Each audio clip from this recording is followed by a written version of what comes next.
حضرت عمر رضی الله عنه در محراب ایستاده بود، در مدینه بود، دعا میکرد خدایا شهادت در راه خودت و مرگ در شهر پیامبر صلی الله علیه و سلم نصیبم بکن. یه نفر بهش گفت چی داری میگی امیرالمومنین؟ شهادت در راه خدا باید برید به اون دیار فارس و نمیدونم فرس و روم و شمشیر دست بگیری و بعد میگی که مرگ در شهر پیامبرت؟ اصلا این دعا با هم تناقض داره. اون خودش میدونست چه داشت میگفت. حضرت عمر یک انسان ملهمی بود.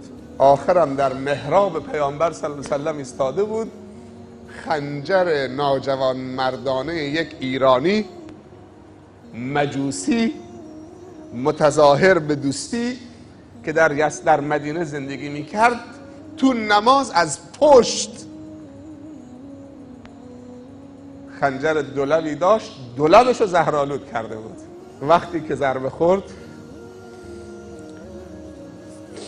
گفت نگاه بکنی کی منو ضربه زده؟ گفتن یک مجوسیه. گفت الحمدلله. دعاش مستجاب شد دیگه. فهمید که کارش تمومه. اون دعاش مستجاب شده، شهادت در راه خودت و دفن در شهر پیامبرت. و پیامبر صلی الله علیه و سلم میفرمایند اگر میتونید در مدینه بمیرید در مدینه بمیرید. اذا من استطاع منکم ان یموت بالمدینه فلیفعل. اولین گروهی که زمین ازشون جدا میشه اهل بقیع الغرقدن و پیامبر در اونها شفاعت میکنه و نزدیک به 10,000 صحابی تو قبرستان بقیع دفنه. 10,000. اینا نفسایی هستن که به اطمینان رسیدن، خودکشی نمی کنن، سکته هم نمی کنن، بالاترین درجه مردن رو می خواهن، کاملترین، زیباترین، عالیترین. اینا عاشق مرگن. کدوم مرگی؟ شهادت در راه خدا. دنبالش داستان جالبیه، من تمامش میکنم در همین رابطه. بد نیست من باب اطلاع بدونید. وقتی دید که کارش تقریبا تمامه، پسرش عبدالله رو فرستاد. دلش هوای دفن شدن در کنار رسول الله میکرد. از یه طرف هم چه؟ اون غرفه و حجره ام المؤمنین عایشه است. ام المؤمنین عایشه با عمر نامحرمه. شوهرش خوابیده و پدرش خوابیده. حالا یه نامحرم بره تو حجرش بخوابه؟ اما دلش هوای دفن شدن اونجا رو میکرد.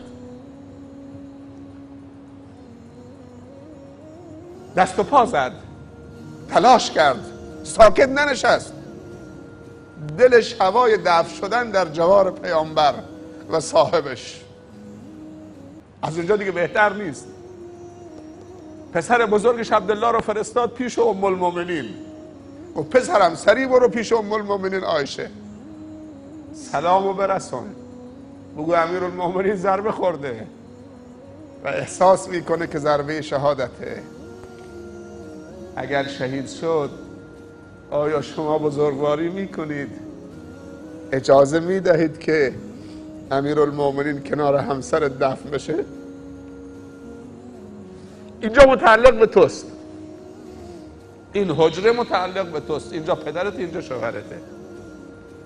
اجازه میدید؟ ادب رو ببین و تلاش برای موفق شدن. همیشه رسول الله صلی الله علیه و سلم میگفت دخلت انا و ابوبکر و عمر، خرجت انا و ابوبکر و عمر. اسم این دو نفر از زبانش نمیافتاد.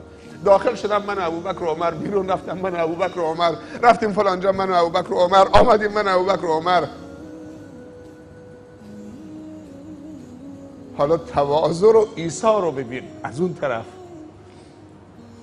بعد از اینکه سلام و رسون گفت به بابا سلام برسان و بگو که ام المؤمنین گفته من از حقم تنازل میکنم، شما اجازه دارید که بیاید اینجا دفن بشوید و من در قبرستان بقیع دفن میشوم یا هر جایی که مردم.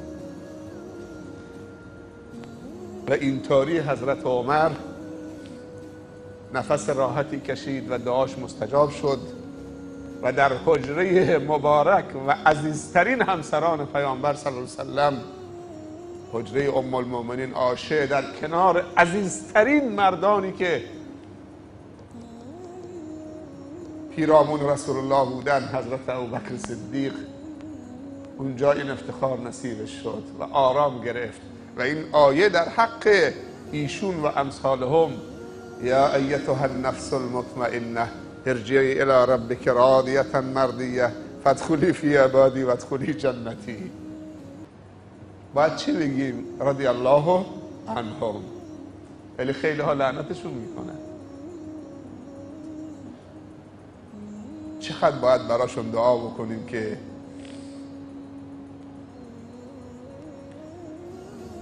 اگر اینا نبودن ما الان آتش پرست بودیم و اگر آتش خاموش میشد ایمان ما خاموش میشد. چون معبود نباید فناپذیر باشد. هیچ شیئی نمیتونه معبود انسان باشه که فنا بپذیره. آتش با آب خاموش میشه، نمیتونه معبود باشه. هر کسی که بمیره یا فناپذیری داشته باشه نمیتونه. غیر از الله پاک، الله الحی القیوم، کسی دیگه نمیتونه معبود باشه. ولی امروز انسان‌ها بیش از 3000 خدا تو هند برای خودشون درست کردن، همه فناپذیرن. چرا اون نه؟ من کان یعبد محمدا فإن محمدا قد مات و من یعبد الله فإن الله حی لا یموت. کسی که محمد رو میپرستید دیگه محمد مرده، و کسی که خدای محمد را میپرستید خدای محمد حی لا یموته. یک دفعه همه متوجه شدن.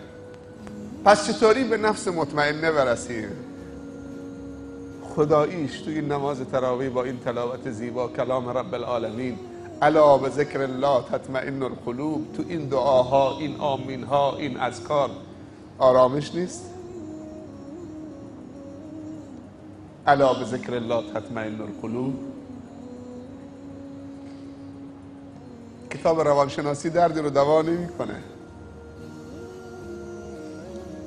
قرآن کتاب جامعه شناسی است، کتاب روانشناسی است، کتاب اخلاقه، کتاب فلسفه است، کتاب طبیعت و زیست شناسی است. شاید نزدیک 33% قرآن درباره طبیعت و مخلوقات و طبیعت باشه.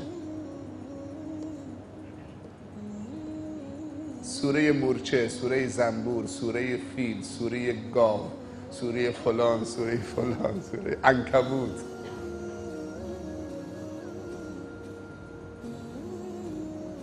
قرآن کتاب تاریخه، تاریخی که دروغ درش نیست. تاریخ بشر امروز باید غربار بکنن، ولی این سبحان الله تاریخ 3000 سال پیش، 100,000 سال پیش، الله اعلم. داستان آدم و حوا، داستان قابیل و حابیل، داستان حضرت نوح، کجا میتونستیم دسترسی پیدا بکنیم با اون زیبایی، با اون ظرافت، با اون کمال؟ اما اگر کسی گفت قرآن کتاب فلسفه هست، کار درستی نکرده.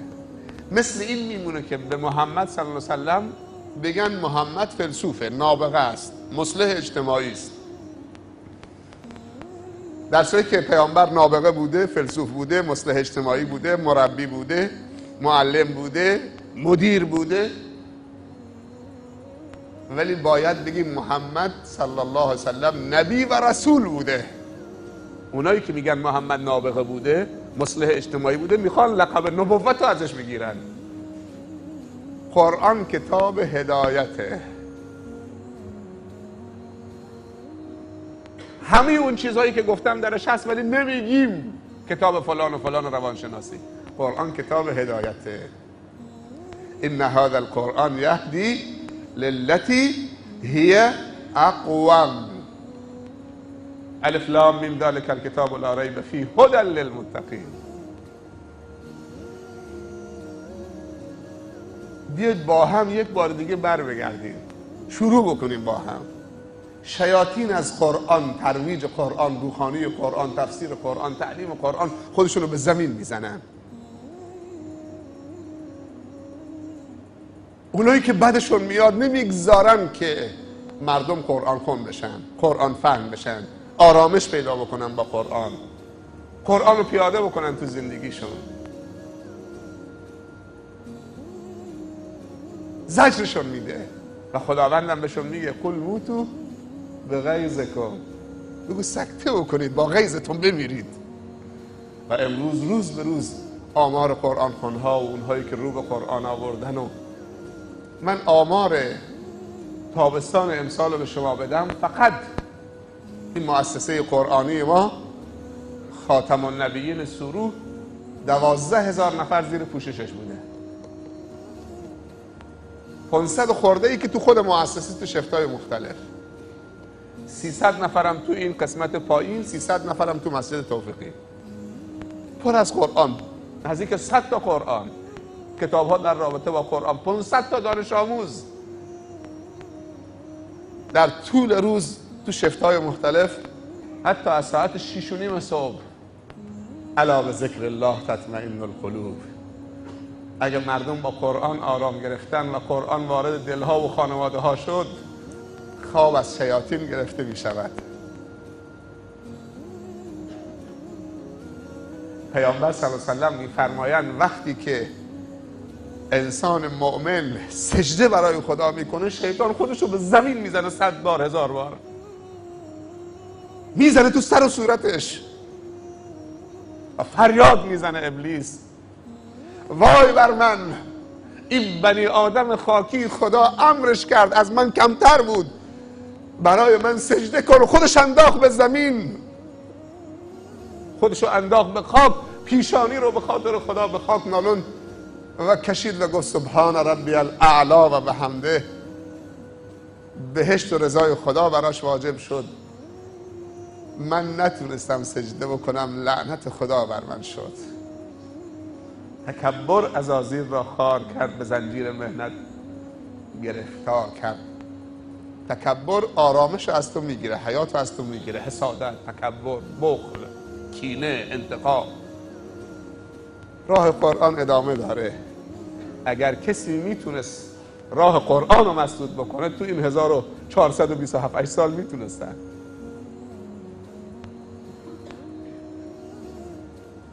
چند شب پیش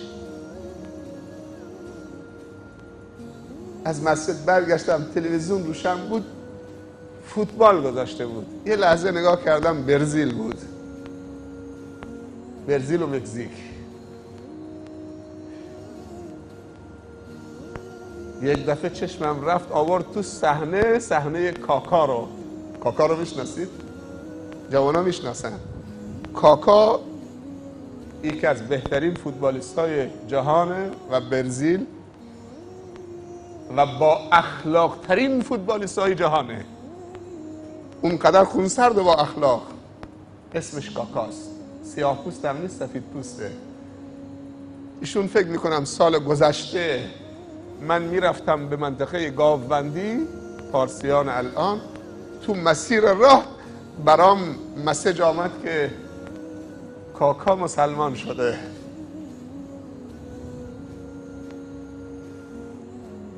من تو راه میرفتم بستانوی گاوبندی، تو شبهای آخر رمضان بود. کاکا مسلمان شده. قرآن راه خودشو پیدا میکنه. تو فوتبالیستای جهانی که بازی های جام جهانی رو میکنن و وقتی هم گل میزنه، مسیحی ها اینطوری میکنن دیگه، درسته؟ ولی این اینطوری میکنه. تو سنگر فوتبال و ورزش هم ما لازم داریم.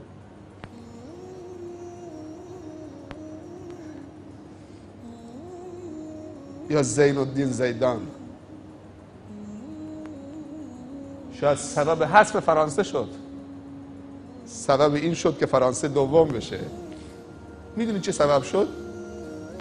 که بعد برگشت با سر زد تو شکم طرف، بهش گفته بود شما ارهابی هستید. ارهابی ها اون فوتبالیست بهش گفته بود ارهابی ها، یعنی مسلمان های وحشیگر، ارهابی.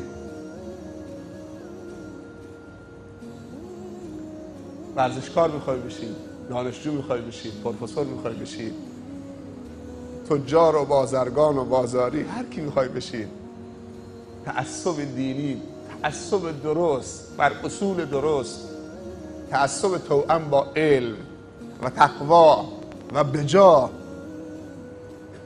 اینو داشته باش. از برکت تعصب آگاهانه تو شاید جامعه رو متحول بشه. یادتون هست ترکیه چقدر جنجال شد به خاطر حجاب یک زن تو پارلمان ترکیه؟ یادتون هست چه جنجالی شد؟ چون علمانی ها حاکمن. ولی چند مدت پیش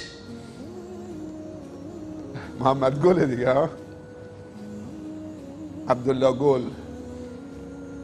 گل انتخاب شد به عنوان رئیس جمهور ترکیه. زنش با حجاب کامل، بانوی اون کشور، اولین زن اون کشور، زن رئیس جمهور با حجاب کامل کنار همسرش ایستاده بود. تلویزیون تعلیق نوشته بود پایین و جاء العثمانیون الجدد، عثمانی های جدید تو قالب جدید آمدن. عثمانی ها رو میشناسید؟ چند نفر میدونن عثمانی ها منظور کیه؟ منتسب به حضرت عثمان؟ نه، آخرین خلافت اسلامی که خلیفه داشت مسلمان ها در جهان تا قلب اروپا پیشروی کرده بودن و اسپانیا و یونان و آلمان و بلعیدی بودن، خلافت عثمانی بود. سلطان عبدالحمید ثانی که صهیونیست رفتن که اراضی فلسطین و قدس رو ازش بخرن، گفت بهای این زمین ملک بابای من نیست، بهاش خونه، بهاش خونه ماست. بهش پیشنهاد رشوه دادن و کل دیون دولت عثمانی رو پرداخت بکنن. نوشته بود که عثمانی های جدید در قالب جدید مدرن دوباره برگشتن. وحشت تو دنیا افتاده. و جاء العثمانیون الجدد، احزاب اسلامی برنده شدن در ترکیه، ریاست رو به دست گرفتن. الا بذکر الله تطمئن القلوب یا ایتها النفس المطمئنه ارجعی الی ربک راضیة مرضیه فادخلی فی عبادی وادخلی جنتی. اما نفس بیمار، اونی که حیاتی داره، نبضش داره میزنه، بعضی موقع سالمه، بعضی موقع آنفولانزا داره، بعضی موقع سرما خورده، بعضی موقع نمیدونم شکم درد داره، گاه وقت خوبه، گاه وقت هم میلغزه، اشتباه میکنه، خطا میکنه، مریض میشه. این نیاز به مداوا داره. این در قرآن چه مثالی داره؟ من در حد چند دقیقه تمامش میکنم. اعوذ بالله من الشیطان الرجیم. بسم الله الرحمن الرحیم. لا اقسم بیوم القیامه ولا اقسم بالنفس اللوامه ایحسب الانسان ان لن نجمع عظامه بلی قادرین علی ان نسوی بنانه.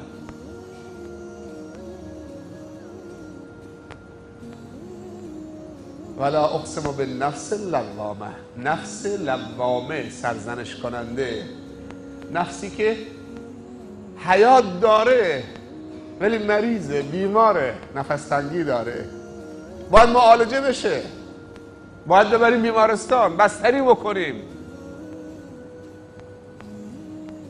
علاجش چیه؟ توبه. علاجش توبه است. چند شب پیش دوباره برادرمون خوندن اتوبوا الی الله جمیعا ایها المؤمنون. ای مؤمنون همه دست جمعی توبه بکنید. استغفر الله العظیم من کل ذنب عظیم و اتوب الیه. بهترین استغفار بهش میگن سید الاستغفار. چند روز همراه جماعت تبلیغ برید، اینا حفظ میکنید برکتن. شنیدید چیزی به اسم سید الاستغفار؟ استغفر الله یه استغفاره، ولی سید الاستغفار چیه؟ فضیلت سید الاستغفار چیه؟ پیامبر صلی الله علیه و سلم فرموده هر کسی سید الاستغفار رو اول شب بخونه، معتقد باشه، اون شب بمیره بهشتیه. همین یه جمله بیشتر نیست، یه سطر. و هر کسی اول روز بخونه، معتقد باشه، اون روز بمیره بهشتیه، از عذاب قبرم در امانه. سبحان الله. سنگینه. بریم یاد بگیریم، خواهش بکنیم از کسانی که چیزی بلدن، به خاطر خدای چیزی یادمون بدید، به خاطر خدای چیزی یادمون بدید، نه اینکه میخوان یادتون بدن فرار میکنید. اللهم انت ربی لا اله الا انت خلقتنی و انا عبدك و انا على عهدك و وعدك ما استطعت اعوذ بك من شر ما صنعت ابوء لك بنعمتك علی و ابوء بذنبی فاغفر لی فانه لا یغفر الذنوب الا انت. یه نفر فردا انشاءالله اینو بنویسه، تایپ بکنه، ترجمه سادهش هم زیرش بنویسه، قیچی بکنه رو برگه آچار، هدیه بیاره برای خواهرها و برادرش. که این کار انجام میده؟ آقای آجزاده کجاست؟ اومده؟ شما خوبه؟ فردا شب انشاءالله سید الاستغفار رو برگه آچار، ترجمهش هم بنویسی ساده، هدیه بیارید اینجا برای خواهرها و برادرها، 400 تا بیاره. از حوصله همه شما تشکر میکنم، التماس دعای خیر از همتون دارم و شما رو به خداوند میسپارم.